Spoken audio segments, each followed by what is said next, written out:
Mind, Crime, Liberty Show with me, Swithin Dobson, and him, Tim Patton. Today we go round 2 with reparations. Do they make any sense at all? Who would get them even if they existed? And even if they got them, would it make any difference to anybody's economic situation in society? Tim. So today we're going to tie together a string of thoughts we've had on a number of episodes, including our Walter Block episode we had about 3 months ago. It was on our older episodes, at least, on reparations. And we're going to tie together some ideas we've discussed recently on our episode on economic development. Is the West rich because of slavery, as well as our episode on would the mega corporations dominate in Kapistan. But we're going to tie together a number of different topics with this episode. So reparations are an idea that some groups, air quote groups, are owed some amount of money or resources or land or something like that to create a just society of some kind. Now, this is also going to tie together some of our ideas of justice too. But so if we just take a sort of standard libertarian view, or for that matter, the sort of the left view on justice, there's a lot of holes in this. And again, we're going to sort of somewhat defend the libertarian view as well as poke holes in the other side's view as well. So, but reparations as such in the West currently generally exists for like the descendants of slaves to get paid by, or the land that some sort of cash reparations payment from the American government or certain state governments on the grounds that they were slavery and had them stole from them.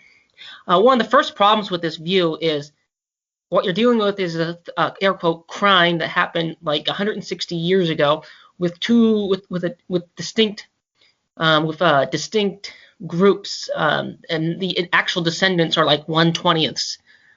You have the slaveholders' children, and the slaveholders' children would inherit the property, but then now we're like 5 generations away from that in many cases. Anyway, been a lot of generations between them and the actual slaveholder / slave owner.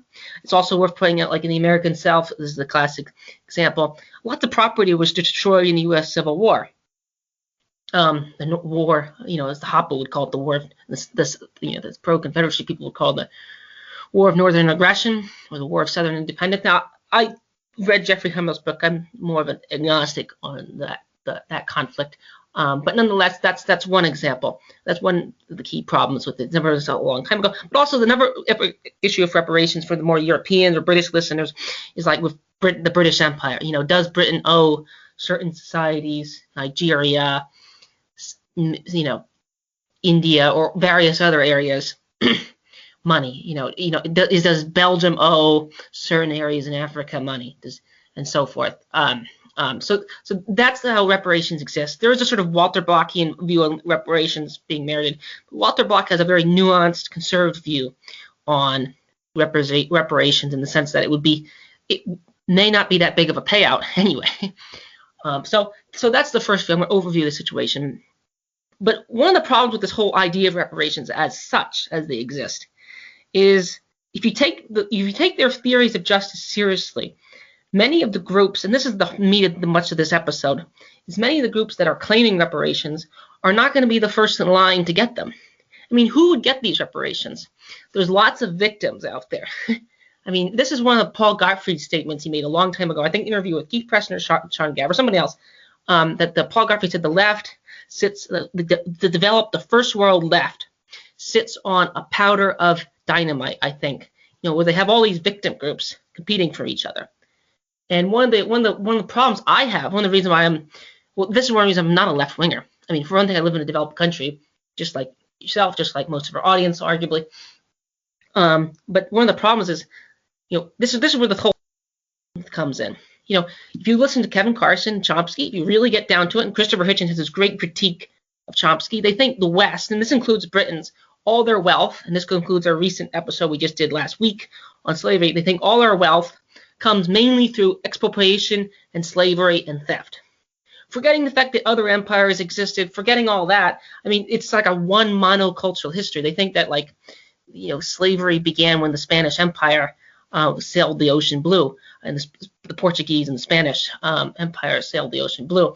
So yeah, I mean, they had this very narrow-minded historical view over what exactly counts as theft, and who would exactly pay for them. And the who would pay, another problem is actual functional reparations can only occur in developed societies, because there's no, once a society turns into what Trump would call a shithole, there's no money to pay the reparations. So in this regard, that's another problem with the reparations. No one's getting anything from Mugabe, I forget his last name, in Zimbabwe. You can only functioning societies have the ability to pay reparations. It's worth pointing out, like Germany, I think, still pays Israel a war indemnity. So I mean, this forced the left into a two-button meme situation. Do I support Israel? Do I support the anti-Holocaust movement? But yeah, reparations only occur amongst groups generally in first world societies. And this is going to get my meat of the argument, is that and this is the third worldist point. And ever since I heard about third worldism, I love this argument because it sort of forces the left to either put up or shut up, so to speak, on their sort of footing. And that's one of the reasons why I like it.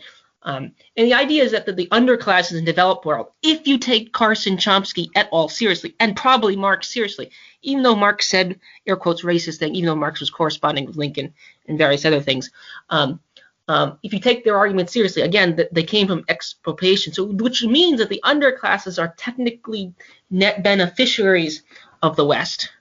So one of my problems, if you take this view of justice seriously, they are exploiters too, if you take their view seriously. And this is true. I mean, black soldiers played a huge role in the Indian Wars. That's Thad Russell likes to sort of point this out as an argument against integration. So like there's certain views is like, which one would get the reparations? Would it be the Lakota Indians or it would be the blacks? I mean, there's a long line of people that want to have grievances against the British Empire and the United States. There's a long line of people that have these grievances. And, if the United States and Britain start paying out, where is that money going to come from? It's going to come from the U.S. government. So even if this happens, why would the American population, the functional population, continue to pay their taxes? I mean, this just becomes an onerous activity. It becomes, where does that money come from? No one really tells us, it's always a very narrow, convenient thing. You might be able to pay out reparations for a small group of people that you have a clearly defined historical grievance to, but you're not going to get these large-scale payouts.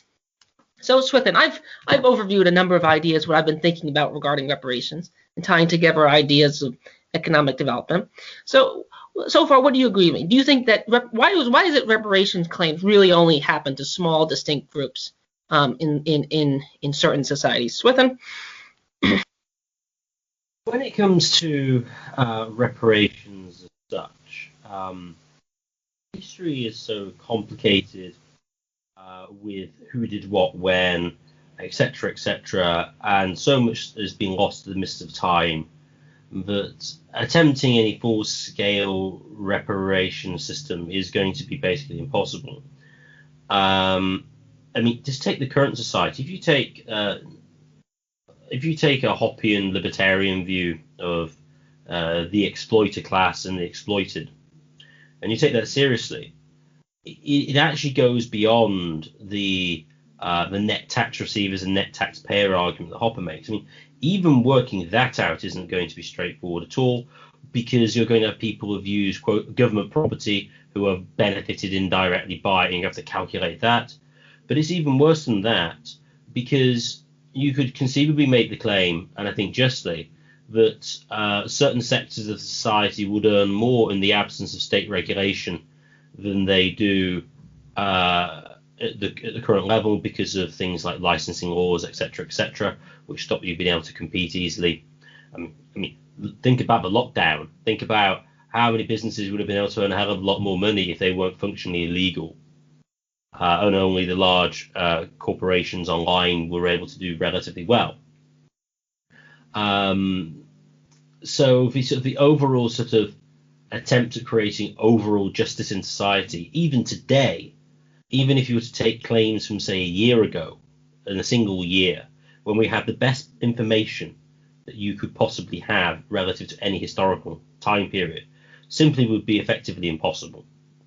The only situation I think reparations would make any sense at all, and this is an argument that Steve Patterson makes, is we have an identifiable piece of property, which is, I don't know, a family heirloom, which is a wristwatch or some jewelry, and you can point out that actually no, this was stolen in the midst of from a certain time period, and look, I have genuine evidence that we own this, and there's no record of sale, and there was no expectation of record of sale, something along those lines, and you have that, give it back.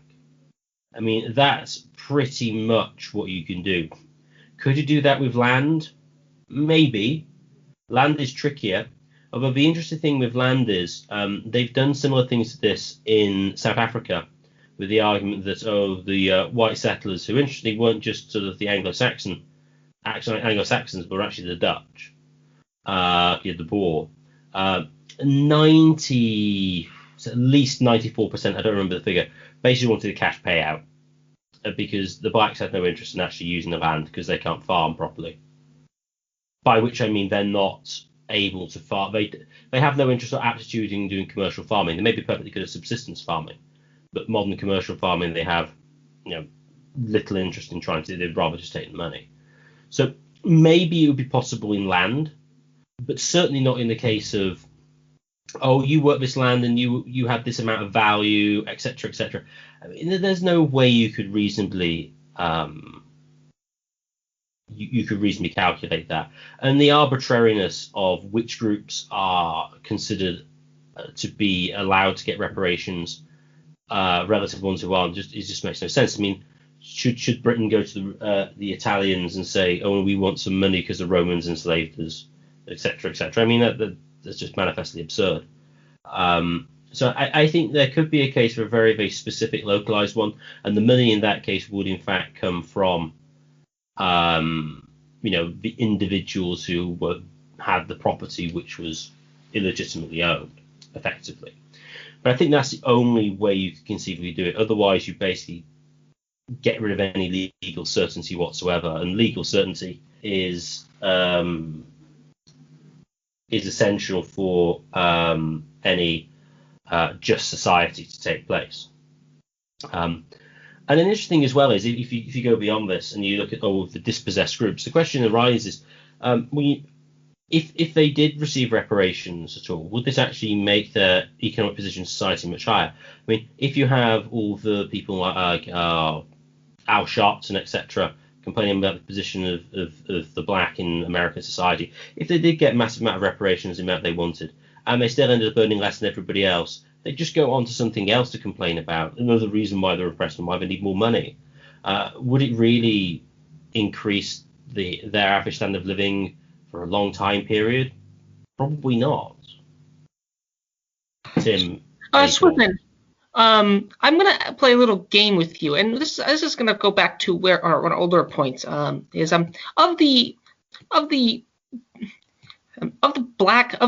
based on Forbes ranking in 2020. Now this goes back to one of the problems I have with reparations. This is one of the many problems with reparations. It becomes like a reverse problem that they used to have. It's now not a question of who's white and who isn't white, but it's who isn't white, so they're eligible for the reparations program. Then you get this odd problem where, as Trump calls her, Pocahontas, which is hilarious. She's like 1X, 180, whatever, Native American, so Indian, and she gets to go to college for less based on reparations, or which is functioning reparations bill. But of the black billionaires, that based on Forbes ranking in 2020, how many do you think of the top 1, 2, 3, 4, 5, 6, 7, 8, of the top 13 or so listed here on, how many do you think are in the United States? And again, this is depending on who you count as black and who you don't count as black. But nonetheless, that's not my problem. That's everyone else's problem. But how many do you think are in the United States? 12.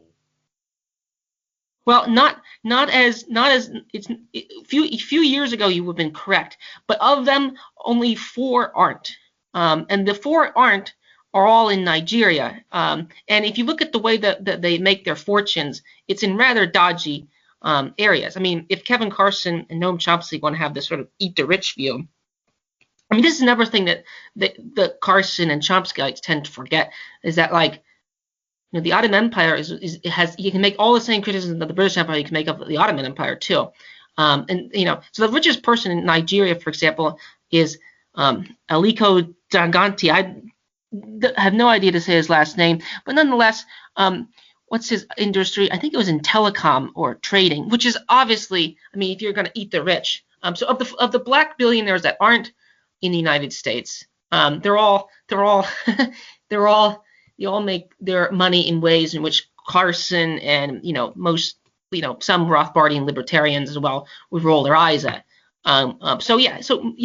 This is one of the big problems is if you look at where this is what Thomas Sowell would say the wealth gap between black Americans for a country that'd be the 15th wealthiest country. This is the classic group they bring into the fore they bring. So in some ways, they're relatively globally speaking privileged, and this is one of the tensions that often come up in the open borders debate. If you get people coming in, I mean, are they also part of it, or they aren't part of it? What do you make of this argument, Swithin? I mean, I view this as a big. I mean, these people are functionally, air quotes, privileged by modern standards. I mean, they live in the capital of the biggest empire in the world. And if you take some of the other periphery arguments seriously, they want money that is basically stolen loot. I mean, if you really get to the bottom of the certain aspects of Chomsky's and Carson's critique of the United States and Britain and their wealth, they say it's just basically blood money. So what they want is stolen loot, basically. And even if they get that, I mean, why are they entitled to it? And would that even exist? So, Swithin, any comments on my statements that I just made? Yeah, I mean, if you do take the view that the West is rich because it exploits everybody else, then yes, effectively it is blood money. Although I suppose in their defense they're saying, well, it's going to go to the right people. It's compensating those people who were injured by it, as it were. So you could make that defense. However, there's loads of groups say now this is taking, you could argue, a more libertarian view than sort of Chomsky or Carson. But you have all these sort of descendants of slaves, etc., who live in the US who have significantly higher standard of living than they would have if they would have remained in West Africa, which you can easily see if you look at the average incomes of even the lowest income blacks in the US relative to those in Ghana, for example. And so essentially you could easily argue they have been already compensated by more than the amount that they were really owed. So the whole argument just makes little sense. I suppose Chomsky and Carson say, oh yes, the leaders of these African countries are bad and evil, and we need to get their money and redistribute it to the poor, even in sort of Africa, for example.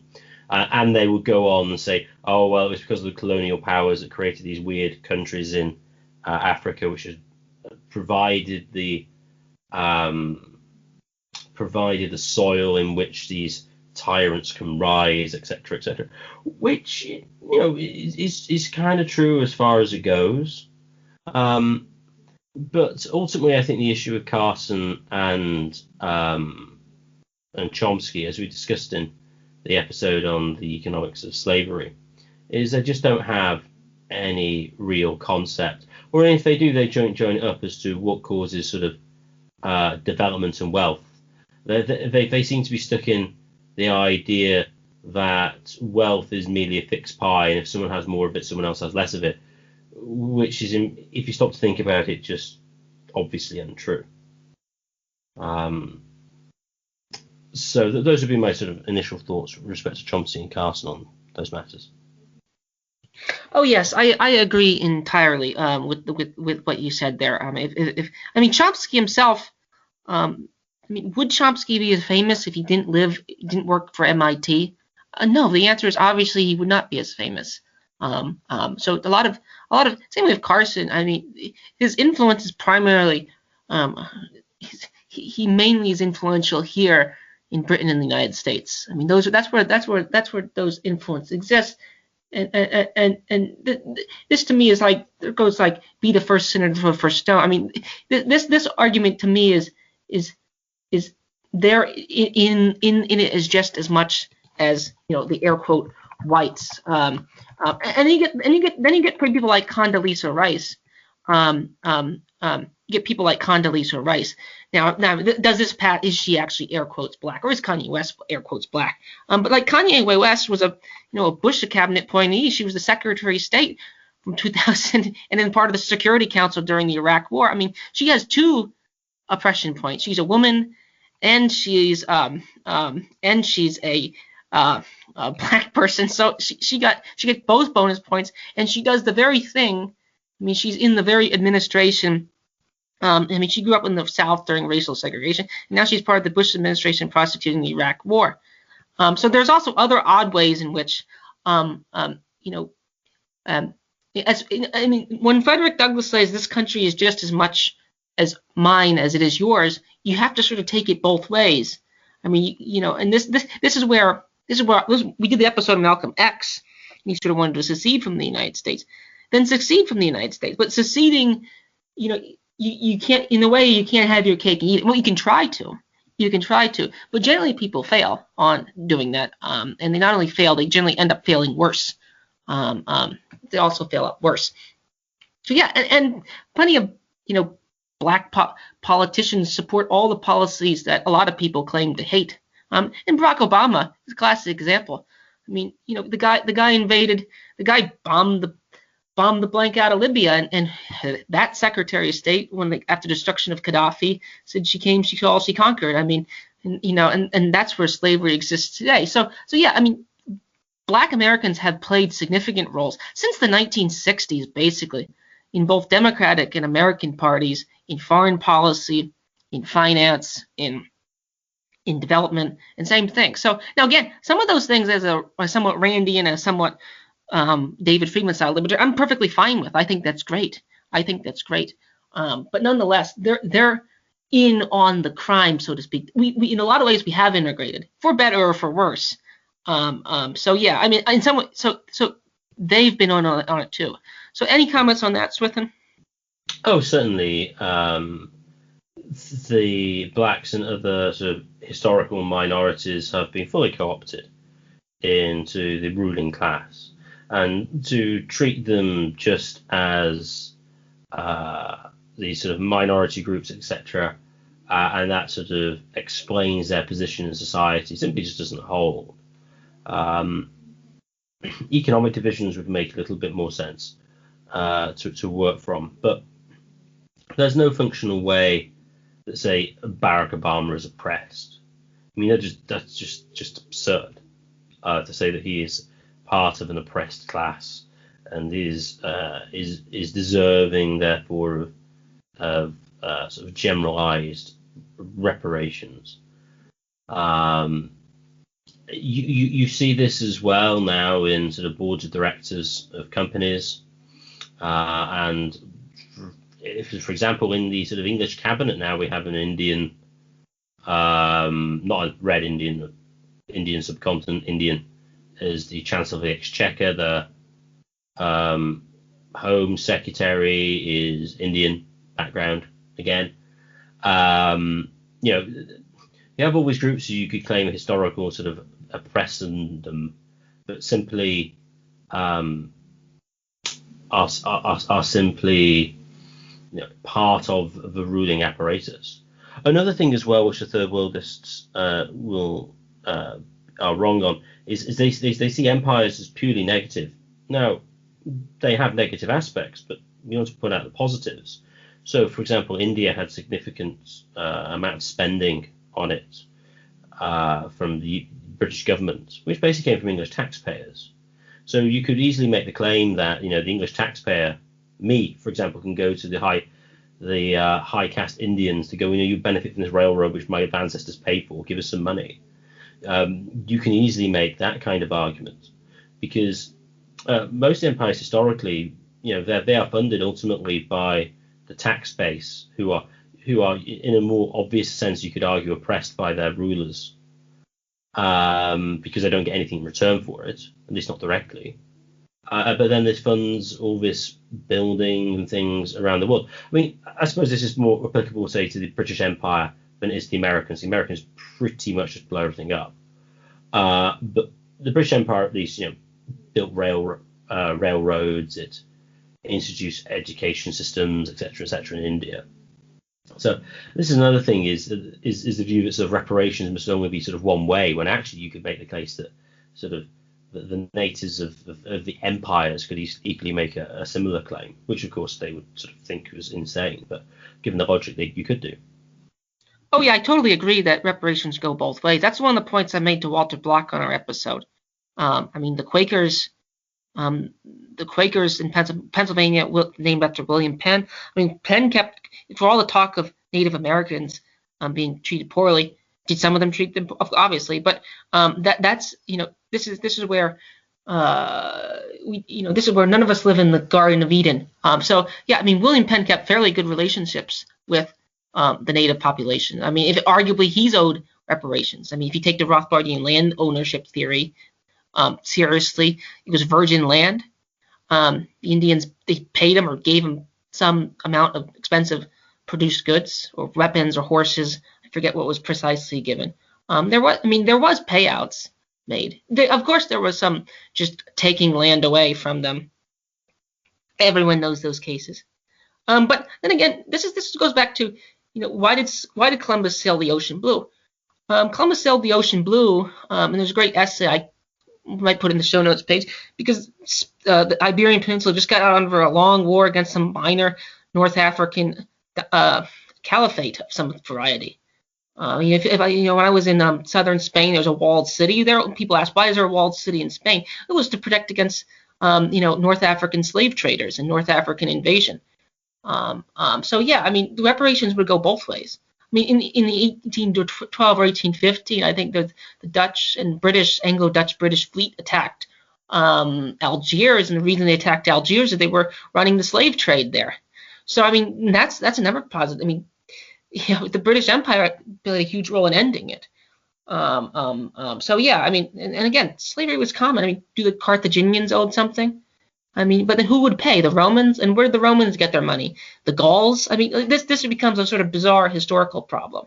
I mean, we listened to a Walter Block debate with some guy, and there was also another supporter on two debates on Israel. Israel is interesting to me for a variety of reasons, history, so forth. And one of the points the Israeli supporter was to say, look, all the cities, the Tel Aviv and Haifa, the two second and third biggest cities, are totally modern. They had nothing to do with it. They were on virgin land. So if you're remotely open borders, if someone says, hey, look, there's a port city, I want this, I have a long line of people that want to move here.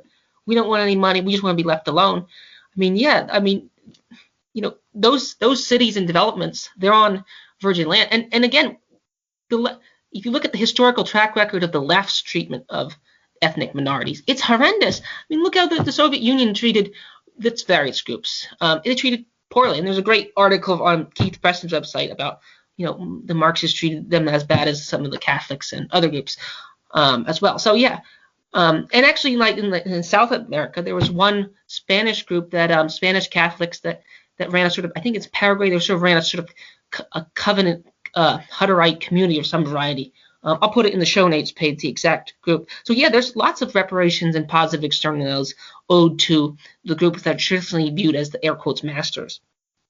So yeah, power flows both ways in these relationships significantly. So Swithin, any comments on what I just said?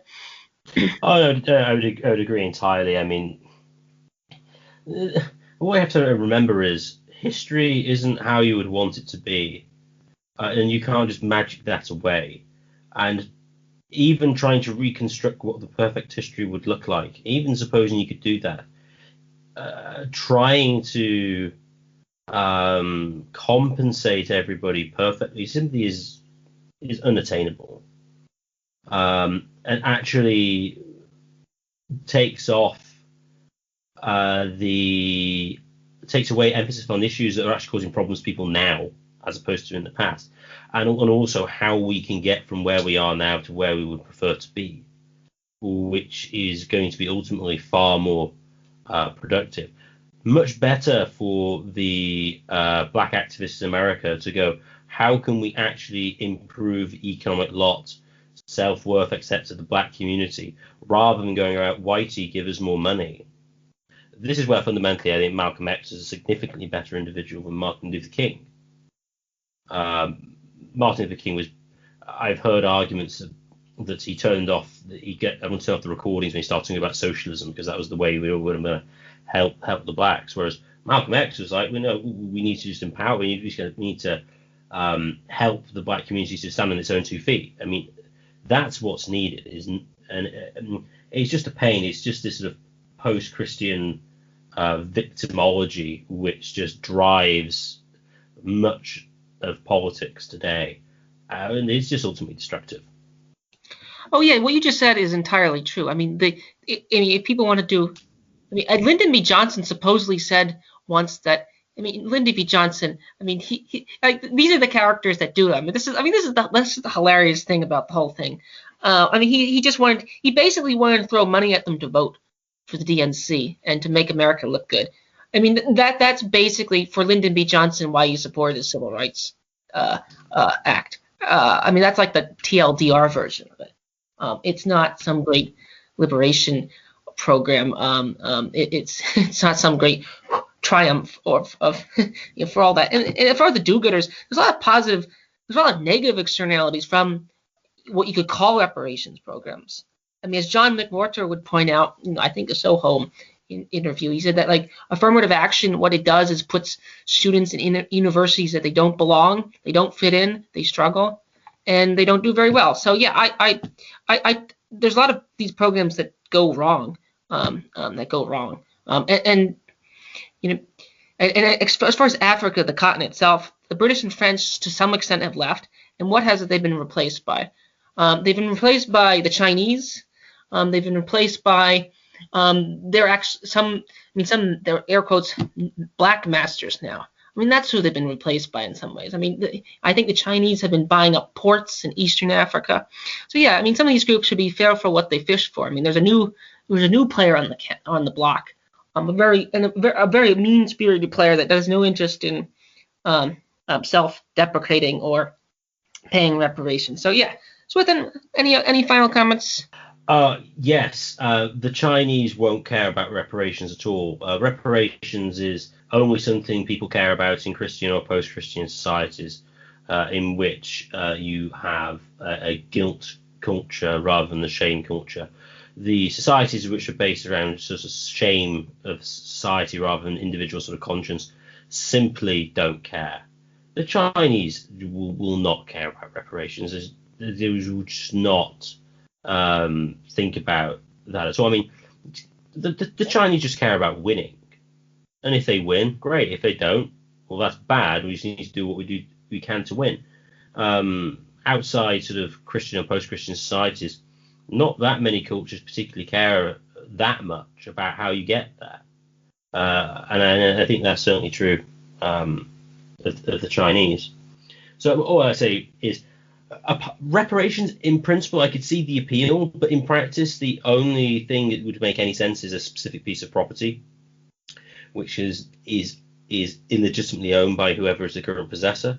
But beyond that, it's ultimately destructive, and you need to be focusing on how to improve the situations now, rather than trying to redress history, which is ultimately futile. It's futile in the way that you think you can control a sort of influenza virus. Thank you everyone for listening, If you have enjoyed this podcast, please subscribe to us on YouTube and on Podbean. The more subscribers we get, the higher we get in the rankings, and the more people can enjoy this content. And finally, if you'd like to get into contact with the show, please contact us at mindcrimelibertyshow@gmail.com. That's mindcrimelibertyshow@gmail.com.